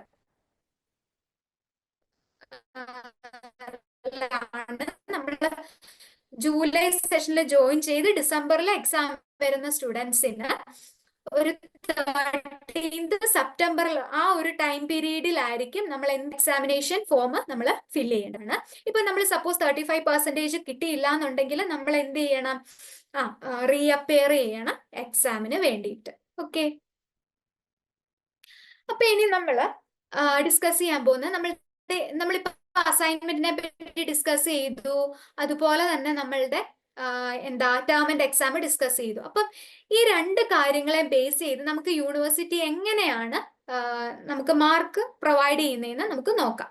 അപ്പൊ ഫൈനൽ റിസൾട്ടിനെ അഫക്റ്റ് ചെയ്യുന്നത് നമുക്കറിയാം നമ്മളുടെ ട്യൂട്ടർ മാർക്ക്ഡ് അസൈൻമെന്റും അതുപോലെ ടേം ആൻഡ് എക്സാമും ആണ്. അപ്പം ട്യൂട്ടർ മാർക്ക് അസൈൻമെന്റ്, അതായത് നമ്മൾ യൂണിവേഴ്സിറ്റി സ്റ്റഡി സെന്ററിൽ സബ്മിറ്റ് ചെയ്ത ആ ഒരു അസൈൻമെന്റ് അവർ ഇവാലുവേറ്റ് ചെയ്ത് നമുക്കൊരു മാർക്ക് തരും. അതിൽ നിന്ന് 30% മാർക്ക് വെയിറ്റേജ് ആണ് നമ്മളുടെ ഫൈനൽ റിസൾട്ടിൽ എടുക്കുക. ഓക്കെ, അതുപോലെ നമ്മൾ എഴുതിയ ടേം ആൻഡ് എക്സാമിന്റെ 70% മാർക്ക് വെയിറ്റേജ് ആണ്. ഓക്കെ, അങ്ങനെ 17, 30 ആ ഒരു ഇതിന്റെ രണ്ടിന്റെയും കൂടെ അഗ്രിഗേറ്റ് സ്കോർ എടുത്തിട്ടായിരിക്കും നമ്മളുടെ ഫൈനൽ റിസൾട്ട് യൂണിവേഴ്സിറ്റി പബ്ലിഷ് ചെയ്യുന്നത്. ഓക്കെ, അപ്പൊ ട്യൂട്ടർ മാർക്ക്ഡ് അസൈൻമെന്റിന് 30% വെയിറ്റേജ്, അതുപോലെ ടേം ആൻഡ് എക്സാമിനേഷന് 70%. അപ്പൊ നമുക്ക് അസൈൻമെന്റിന് കിട്ടിയ മാർക്കിന്റെ 30% എടുക്കും, ടേം ആൻഡ് എക്സാമിന്റെ 70% ആയിരിക്കും എടുത്തിട്ട് അതിന്റെ ഒരു അഗ്രിഗേറ്റ് സ്കോർ എടുത്തിട്ട് നമുക്ക് ഫൈനൽ റിസൾട്ട് കിട്ടുക. ഇനി നമുക്ക് ഗ്രേഡിംഗ് സിസ്റ്റത്തെ പറ്റി നോക്കാം. നമ്മൾ ഗ്രേഡിംഗ് സിസ്റ്റം ഇവിടെ നമുക്ക് സ്റ്റാർട്ട് ചെയ്യുന്നത് ഓയിലാണ് സ്റ്റാർട്ട് ചെയ്യുന്നത്. O ഫോർ ഔട്ട്സ്റ്റാൻഡിങ് ആണ്. ഔട്ട്സ്റ്റാൻഡിങ് അത് നമുക്കൊരു 85% എബോവ് മാർക്ക് വരുമ്പോഴാണ് ഔട്ട്സ്റ്റാൻഡിങ് എന്ന് പറയുന്നത്. A+ എന്ന് പറയുന്നത് എക്സലന്റ്, അത് നമുക്ക് മാർക്ക് വരുന്നത് 75% എബോവും 85-ന് താഴെയും വരുന്ന മാർക്കാണ്. ഓക്കെ, ഗ്രേഡ് 9 ആണ് വരുന്നത്. പിന്നെ നമുക്ക് A ഗ്രേഡ് എന്ന് പറയുന്നത് 8 വെയിറ്റേജ് വരുന്നത്. അതിന് നമുക്ക് 65 എബോവ് വേണം, എന്നാൽ 74 ആ ഒരു റേഞ്ചിലാണ്. പിന്നെ B+ വരുന്നത് ഗ്രേഡ് എന്ന് പറയുന്നത് 7, അതിന് നമ്മളുടെ മാർക്ക് റേഞ്ച് വരുന്നത് എബോവ് 55 64 ആണ്. ദെൻ B ഗ്രേഡ് വരുന്നതെന്ന് പറയുന്നത് എബോവ് 50% എന്നാൽ 54 ആ ഒരു റേഞ്ചിലായിരിക്കും വരിക. C എന്ന് പറയുമ്പോൾ ആവറേജ് മാർക്കാണ്. അതിന്റെ ഒരു ഗ്രേഡ് വരുന്നത് 14 എബോവും അതുപോലെ 49 വരെ. ഓക്കെ, ഇനി D, അത് പാസ് മാർക്കാണ്. D എന്ന് പറയുന്നത് അതിന് നമുക്ക് 35 എബോവ് വരണം 39 വരെ. ഇനി നമുക്ക് 35-ന് ബിലോ ആയിപ്പോയെങ്കിൽ നമ്മൾ സബ്ജക്റ്റിന് ഫെയിൽ ആയി പോകും. ഓക്കെ, അപ്പം അതാണ് ഫെയിൽ എന്നുള്ളതിന് F എന്ന് വെച്ചിട്ട് ഡിനോട്ട് ചെയ്തിട്ടുണ്ട്. ദെൻ ആബ്സെന്റ് ആയിട്ട് വരുവാണെങ്കിൽ നമുക്ക് അവിടെ ആബ്സെന്റ് എന്ന് മാർക്ക് ചെയ്തിട്ടായിരിക്കും വരിക. ഓക്കെ, അപ്പം ഇത്രയാണ് നമ്മളുടെ ഒരു ഈ ഒരു 1 ഇയറിൽ നമുക്ക് എൻറ്റയർ സെമസ്റ്ററിൽ ഫസ്റ്റ് 2 സെമസ്റ്ററിൽ പഠിക്കാനുള്ള കാര്യങ്ങൾ ഇത്രയും കാര്യങ്ങളാണ് ബേസിക്കലി നമുക്ക് ഉള്ളത്. ഓക്കെ, ഇപ്പൊ നമ്മൾക്ക് അസൈൻമെന്റ് സബ്മിറ്റ് ചെയ്യാൻ വേണ്ടിയിട്ട് നമ്മള് സ്റ്റഡി സെന്ററിലാണോ അത് അന്വേഷിക്കേണ്ടത്, ലാസ്റ്റ് ഡേറ്റ് എപ്പാന്നുള്ളത്? അല്ലെങ്കിൽ ഇതിലൊരു ബ്രോഷറിൽ കൊടുത്തിട്ടില്ലേ ലാസ്റ്റ് ഡേറ്റ് ഒക്ടോബർ അങ്ങനെ ലാസ്റ്റ് ആയിട്ട്? അപ്പം അതാണോ നമ്മൾ നോക്കേണ്ടത്, അല്ലെങ്കിൽ സ്റ്റഡി സെന്ററിൽ അവരൊരു ഡേറ്റ് തരുന്നതാണോ നോക്കേണ്ടത്? നമ്മൾക്ക് യൂഷ്വലി നമ്മളുടെ ക്വസ്റ്റ്യൻ പേപ്പറിനകത്ത് ഒരു ഡേറ്റ് ഉണ്ട്, എന്നാണ് നമുക്ക് സബ്മിറ്റ് ചെയ്യേണ്ടത് എന്നുള്ളൊരു ഡേറ്റ് ക്വസ്റ്റ്യൻ പേപ്പറിനകത്ത് പറയുന്നുണ്ട്. അത് അല്ലാതെ നമുക്കുള്ള കാര്യം എന്താന്ന് വെച്ചാൽ നമ്മളുടെ സ്റ്റഡി സെന്ററിൽ കോണ്ടാക്ട് ചെയ്യാം. യൂഷ്വലി നമ്മുടെ എന്താണ് യൂണിവേഴ്സിറ്റി ഒരു ഡേറ്റ് നമുക്ക് തരുന്നുണ്ട്. ഒക്ടോബർ 31 ആണ് ഇപ്പൊ നമ്മളുടെ ഡേറ്റ്. ഇപ്പൊ നമുക്ക് ഒരു സെമസ്റ്റർ ബേസ്ഡ് ആയതുകൊണ്ട് തന്നെ നമുക്കിപ്പം ഒക്ടോബർ 31-നാണ് അസൈൻമെന്റ് വെക്കേണ്ട ഡേറ്റ് ഇപ്പൊ പറഞ്ഞിരിക്കുന്നത്. അത് യൂണിവേഴ്സിറ്റിക്ക് അധികാരമുണ്ട്, യൂണിവേഴ്സിറ്റി അത് എക്സ്റ്റെൻഡ് ചെയ്യാറുമുണ്ട്. പക്ഷെ നമ്മൾ അത് എക്സ്പെക്ട് ചെയ്തിരിക്കരുത്. പിന്നെ കൺസേൺഡ് സ്റ്റഡി സെന്റേഴ്സ് പറയും ഒരു ഒക്ടോബർ 15-ന് മുമ്പ് കൊണ്ടുവെക്കണം, അല്ലെങ്കിൽ ഒക്ടോബർ മുമ്പുള്ള മാസം കൊണ്ട് വെക്കണം. ചില സ്റ്റഡി സെന്റേഴ്സ് പറയും നവംബർ ഫസ്റ്റ് വീക്ക് വെച്ചാൽ മതിയെന്ന്. അപ്പൊ നിങ്ങളുടെ സ്റ്റഡി സെന്റേഴ്സ് എന്താണോ പറയുന്നത് അത് നിങ്ങൾ ഫോളോ ചെയ്തോളുക. യൂണിവേഴ്സിറ്റി നമുക്ക് ഡേറ്റ് എക്സ്റ്റെൻഡ് ചെയ്ത് തരികയാണെങ്കിൽ നോട്ടിഫിക്കേഷൻസ് വരും, അത് നമ്മൾ നിങ്ങളെ അപ്ഡേറ്റ് ചെയ്യും. എല്ലാ കാര്യങ്ങളും ലേൺ വൈസ് നിങ്ങളെ അപ്ഡേറ്റ് ചെയ്യുന്നുണ്ടായിരിക്കും. അതിനനുസരിച്ച് നിങ്ങൾ പോവാം. പിന്നെ സ്റ്റഡി സെന്ററെ കോൺടാക്ട് ചെയ്യേണ്ട ആവശ്യമുണ്ട്. സ്റ്റഡി സെന്റേഴ്സ് ആണ് ഫൈനൽ ആയിട്ടുള്ള ഒരു കാര്യങ്ങൾ പറയുന്നത് അസൈൻമെന്റിനെ ബേസ് ചെയ്ത്. കാരണം അസൈൻമെന്റ് നോക്കി കറക്റ്റ് ചെയ്ത് തരുന്ന മാർക്ക് തരുന്നത് സ്റ്റഡി സെന്റേഴ്സ് ആണ്. അപ്പൊ അവരെ ഫോളോ ചെയ്യുക എന്നുള്ളതാണ് നമ്മൾ ചെയ്യേണ്ടത്. യൂണിവേഴ്സിറ്റി ഡേറ്റ് എക്സ്റ്റെൻഡ് ചെയ്യുകയാണെങ്കിൽ സ്റ്റഡി സെന്റേഴ്സും എക്സ്റ്റെൻഡ് ചെയ്യും. മാം, സെപ്റ്റംബർ 30 ആണ് ഞാൻ ഇവിടെ ചോദിച്ചപ്പോൾ ഇവിടുത്തെ സ്റ്റഡി സെന്ററിൽ നിന്ന് പറഞ്ഞത്. അത് ഇയർലി സബ്ജക്റ്റ് ഉള്ളവർക്കൊക്കെ അങ്ങനെ സെപ്റ്റംബർ 30 ബികോം 1 ഇയർ കോഴ്സ് ഒക്കെ ഉള്ള പ്രോഗ്രാം ഉണ്ടല്ലോ, അവർക്കൊക്കെയാണ് BCA തന്നെയാണ് ചോദിച്ചത്. ഞാനിപ്പോ പുറത്താ, ഞാൻ തെലങ്കാനയിലാണ്. ഇവിടെ ചോദിച്ചപ്പോ അവര് പറഞ്ഞു സെപ്റ്റംബർ 30 എന്നാ പറഞ്ഞത്. ഏത് സ്റ്റഡി സെന്റർ? ഇവിടെ വാറങ്കൽ എന്ന് പറഞ്ഞ സ്ഥലത്ത് ലാൽ ബഹാദൂർ കോളേജ് ഉണ്ട്, അവിടെ സ്റ്റഡി സെന്റർ ആണ്. ഓക്കെ, സെപ്റ്റംബർ 30 അവര് പറഞ്ഞെങ്കിൽ അവരെ കോണ്ടാക്ട് ചെയ്തോളൂ. അവർ ആ ടൈമിലേക്ക് വാല്യുവേഷൻ സ്റ്റാർട്ട് ചെയ്യുന്നുണ്ടായിരിക്കാം. ആ ടൈമിനുള്ളിൽ കൊണ്ടുവച്ചോളുക. യൂണിവേഴ്സിറ്റിയുടെ ഡേറ്റ് എന്ന് പറയുന്നത് ഒക്ടോബർ 31 ആണ്. ഒക്ടോബർ 31 നമ്മുടെ ക്വസ്റ്റ്യൻ പേപ്പറിനകത്ത് നിങ്ങൾക്ക് തരുന്ന അസൈൻമെന്റിന്റെ ക്വസ്റ്റ്യൻ പേപ്പറിന്റെ ഫ്രണ്ടിലുണ്ട് last submission of date of assignment എന്ന് പറഞ്ഞിട്ട് ഡേറ്റ് ഉണ്ട്. അതാണ് ഫൈനൽ ഡേറ്റ്. പിന്നെ സ്റ്റഡി സെന്റേഴ്സ് അവരുടെ സൗകര്യത്തിനനുസരിച്ച് ചേഞ്ച് ചെയ്യാറുണ്ട്. അതുകൊണ്ടാണ് സ്റ്റഡി സെന്റേഴ്സിനെ കോൺടാക്ട് ചെയ്യണമെന്ന് പറയുന്നത്. കഴിവതും എല്ലാവരും സ്റ്റഡി സെന്റേഴ്സിന്റെ വാട്സപ്പ് കമ്മ്യൂണിറ്റി അല്ലെങ്കിൽ ഗ്രൂപ്പ് ഒക്കെ അവൈലബിൾ ആണെങ്കിൽ അതിൽ എന്താണ് മെമ്പർ ആവാനായിട്ട് ശ്രമിക്കുക കേട്ടോ. എന്തായാലും വൺസ് അഡ്മിഷൻ എടുത്തു കഴിഞ്ഞ് ഒരു വട്ടമെങ്കിലും നിങ്ങൾ നിങ്ങളുടെ സ്റ്റഡി സെന്റേഴ്സിനെ കോൺടാക്ട് ചെയ്യേണ്ടത് മസ്റ്റ് ആണ്. മാം, എനിക്കിപ്പം സ്റ്റഡി സെന്ററിൽ കോണ്ടാക്ട് ചെയ്യാൻ പറ്റാത്തെന്ന് വെച്ചാല് നമുക്കൊരു ID കാർഡ് കിട്ടുമെന്ന് പറഞ്ഞിട്ടില്ലേ? അപ്പം ഞാന് കഴിഞ്ഞ ഒരു സൂം മീറ്റില് സാറ് പറഞ്ഞിരുന്നു, റേസ് സാറ് പറഞ്ഞിരുന്നു നമുക്കൊരു ID കാർഡ് കിട്ടും. അത് നമുക്ക് നെറ്റിൽ തന്നെ ഓൺലൈനിൽ തന്നെ നമുക്കും ഡൗൺലോഡ് ചെയ്ത് എടുക്കാൻ പറ്റും എന്നുള്ളത്. പക്ഷെ എനിക്കത് നോക്കിയപ്പം എനിക്കത് കിട്ടിയിട്ടില്ല. അപ്പൊ ഞാന് അക്കാഡമിക് കൗൺസിലറുടെ അടുത്തും ചോദിച്ചു. അവര് പറഞ്ഞതും ഒന്നും അവർ റിപ്ലൈ തന്നിട്ടില്ല. ഫസ്റ്റ് പറഞ്ഞു കിട്ടും 1 വീക്കിനുള്ളിൽ കിട്ടുമെന്ന് പറഞ്ഞു. പക്ഷെ എനിക്കത് കിട്ടിയിട്ടില്ല ഇനിയും. അപ്പം അത് കിട്ടിയതിന് ശേഷം മാത്രമല്ല എനിക്ക് എന്തെങ്കിലും ഇതിന് അഡ്മിഷൻ എടുത്തതെന്ന് പ്രൂഫ് ഉണ്ടെങ്കിൽ മാത്രമല്ല എനിക്ക് അവിടെ പോയി അഡ്മിഷൻ എടുക്കാൻ പറ്റുള്ളൂ. അപ്പം അത് ലേറ്റ് ആവും തോറും എനിക്ക് ഈ അസൈൻമെന്റിന്റെ കാര്യമൊക്കെ അന്വേഷിക്കാനും ലേറ്റ് ആവില്ല എന്തായാലും. അപ്പം ഇപ്പം നമ്മൾക്ക് ഇനി എന്താ ചെയ്യുക? അഡ്മിഷന്റെ കാര്യങ്ങൾ യൂണിവേഴ്സിറ്റി ക്ലോസ് ചെയ്തിട്ടില്ല. സ്റ്റിൽ ഇപ്പൊ ഏപ്രിൽ 30 നമ്മുടെ ഏപ്രിൽ അല്ല ജൂലൈ 31 വരെ എക്സ്റ്റെൻഡ് ചെയ്തിട്ടുണ്ട്. രണ്ടാമത് ഫിദയല്ലേ ചോദിച്ചേ? ഇത് ചെയ്യേണ്ടത് അതെ. എന്താന്ന് വെച്ചാല് ഡെയിലി അല്ലെങ്കിൽ വൺസ് ഇൻ എ വീക്ക് നമ്മുടെ മെയിൽ എല്ലാ സ്റ്റുഡൻസും മെയിൽ ഒന്ന് ചെക്ക് ചെയ്യേണ്ട ആവശ്യമുണ്ട് കേട്ടോ. യൂണിവേഴ്സിറ്റിയുടേതായ എല്ലാ കാര്യങ്ങളും സ്റ്റുഡൻസിനെ അറിയിക്കുന്നത് മെയിൽ ത്രൂ ആയിരിക്കും. അപ്പൊ നമ്മളുടെ മെയിലിനകത്ത് ഇഗ്നുവിനെ ബേസ് ചെയ്ത് എന്തെങ്കിലും ഒരു മെയിൽ വന്നിട്ടുണ്ടോ എന്ന് നോക്കുക. ഉണ്ടെങ്കിൽ നമുക്ക് ഈ പറഞ്ഞ കാര്യങ്ങൾ വൺസ് നമ്മുടെ യൂണിവേഴ്സിറ്റിയിൽ നമ്മൾ രജിസ്റ്റർ ചെയ്തിട്ടുണ്ടെങ്കിൽ യൂണിവേഴ്സിറ്റിയുടെ ഒരു മെയിലിനകത്ത് നമുക്ക് ഒരു യൂസർ ഐഡിയും പാസ്വേഡും തന്നിട്ട് പറയും ഇത് നിങ്ങളുടെ യൂസർ ഐഡിയും പാസ്വേഡും ആണ്. കാരണം നിങ്ങൾ ഇന്ദിരാഗാന്ധി ഓപ്പൺ യൂണിവേഴ്സിറ്റിയിൽ സ്റ്റുഡന്റ് ആയിട്ട് രജിസ്റ്റർ ചെയ്തത് കൊണ്ടാണ് ഈ ഒരു യൂസർ ഐഡിയും പാസ്വേഡും വന്നിരിക്കുന്നത്. നിങ്ങൾക്ക് നിങ്ങളുടെ ആപ്ലിക്കേഷന്റെ സ്റ്റാറ്റസ് അറിയണമെങ്കിൽ താഴെ തന്നിരിക്കുന്ന ലിങ്കിനകത്ത് ഈ യൂസർ ഐഡിയും പാസ്വേഡും വെച്ചിട്ട് ലോഗിൻ ചെയ്യാൻ പറയും. അങ്ങനെ ലോഗിൻ ചെയ്താൽ ആപ്ലിക്കേഷന്റെ അവിടെ നമുക്ക് നോക്കാനായിട്ട് പറ്റും നമ്മുടെ കറണ്ട് സ്റ്റാറ്റസ് എന്താണ്, റിജക്ട് ചെയ്തിട്ടുണ്ടോ അല്ലെങ്കിൽ പ്രോഗ്രസിംഗ് ആണോ എന്താണെന്നുള്ളത് നമുക്ക് മനസ്സിലാക്കാം. അതേ ഇതിൽ തന്നെയാണ് നമുക്ക് കൺഫർമേഷൻ മെയിലും വരുന്നത്. യൂണിവേഴ്സിറ്റിയുടെ മെയിലാണ് കൺഫർമേഷൻ മെയിൽ വരുന്നത്. കൺഫർമേഷൻ മെയിലിനകത്ത് നമ്മൾ അക്സെപ്റ്റ് ചെയ്തും കൂടാതെ തന്നെ നമ്മുടെ ആപ്ലിക്കേഷൻ അക്സെപ്റ്റഡ് ആണ് കൂടാതെ നമുക്കൊരു എൻറോൾമെന്റ് നമ്പറും തൊട്ട് താഴെ തന്നെ നമുക്ക് എന്താണ് here you can download your ID card എന്ന് പറഞ്ഞിട്ടൊരു ഓപ്ഷനും ഉണ്ട്.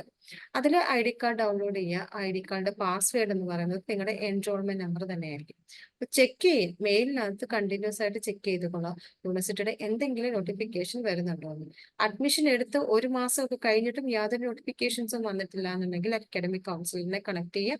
അല്ല എങ്കിൽ റീജിയണൽ സെന്ററിലേക്ക് കൺസേൺഡ് റീജിയണൽ സെന്ററിലേക്ക് നമ്മളൊരു മെയിൽ അയക്കുക. ഇന്ന ദിവസം നമ്മൾ അഡ്മിഷൻ എടുത്തിരുന്നായിരുന്നു 1 മന്ത് ആയിട്ടും എനിക്കൊരു അപ്ഡേറ്റ്സും കിട്ടിയിട്ടില്ല എന്നുള്ള രീതിയിൽ എൻക്വയറി ലെറ്റർ റീജിയണൽ സെന്ററിന് ഫയൽ ചെയ്താൽ മതി. ഓക്കെ. ശരി, thank you. Action task syllabus ഡീകോഡിങ്ങിന് ശേഷം നമുക്ക് ഇവിടെയുള്ള ആക്ഷൻ ടാസ്ക് എന്ന് പറയുന്നത് ഇവിടെ നമുക്ക് തന്നിട്ടുണ്ട്. ജസ്റ്റ് നോക്കുക. Imagine that you are the class teacher of BCA batch. Prepare a good plan or timetable of first year subject for your students in order to make their studies better. അത് ഇവിടെ പറഞ്ഞേക്കുന്നത് suppose നമ്മൾ വിചാരിക്കുക നമ്മൾ ഒരു BCA ബാച്ചിന്റെ class teacher ആണെന്ന് വിചാരിക്കുക. നമ്മൾ എന്ത് ചെയ്യണം? ഒരു ഗുഡ് സ്റ്റഡി പ്ലാൻ പ്രിപ്പയർ ചെയ്യണം. നമ്മൾ സ്റ്റഡി പ്ലാൻ എന്ന് ഉദ്ദേശിക്കുന്നത് നമ്മൾ ഒരു ടൈം ടേബിൾ പ്രിപ്പയർ ചെയ്യുക. First year subject BCA first year സബ്ജക്റ്റിനെ ബേസ് ചെയ്തിട്ട് നമ്മൾ എന്ത് ചെയ്യണം? ഒരു ടൈം ടേബിൾ പ്രിപ്പയർ ചെയ്യണം. ഓക്കെ, നമുക്ക് ബെറ്റർ ആയിട്ട് പഠിക്കാൻ അതായത് നമുക്ക് എങ്ങനെ നമുക്ക് അവൈലബിൾ ആയിട്ടുള്ള ടൈം യൂട്ടിലൈസ് ചെയ്ത് എങ്ങനെ ഏറ്റവും പെർഫെക്റ്റ് ആയിട്ട് പഠിക്കാൻ പറ്റും അതിനെ ബേസ് ചെയ്ത് നമ്മളൊരു ടൈം ടേബിൾ നമ്മൾ പ്രിപ്പയർ ചെയ്യും. അതിനെ ബേസ് ചെയ്ത് നമ്മൾ എന്ത് ചെയ്യണം? ഒരു ടൈം ടേബിൾ പ്രിപ്പയർ ചെയ്യാം. അപ്പൊ അതിൽ നമ്മൾ നോട്ട് ചെയ്യേണ്ട പോയിന്റ് തന്നിട്ടുണ്ട്. നമ്മൾ ഫസ്റ്റ് വൺ എന്ന് പറയുന്നത് mention the BCA first year subject. First ഇയറിലെ സബ്ജക്ട്സിനെ നമ്മൾ മെൻഷൻ ചെയ്യുക. എത്രമാത്രം ടൈമാണ് ഓരോ സബ്ജക്റ്റിനും അലോട്ട് ചെയ്യേണ്ടത്. അതുപോലെ നമ്മളുടെ ക്രിയേറ്റീവ് ഐഡിയാസ് ഒക്കെ യൂട്ടിലൈസ് ചെയ്തിട്ട് നമുക്ക് ഒരു എഫക്റ്റീവ് ആയിട്ടുള്ള ഒരു സ്റ്റഡി പ്ലാൻ പ്രിപ്പയർ ചെയ്യുക എന്നുള്ളതാണ് നമ്മളുടെ ആക്ഷൻ ടാസ്ക്.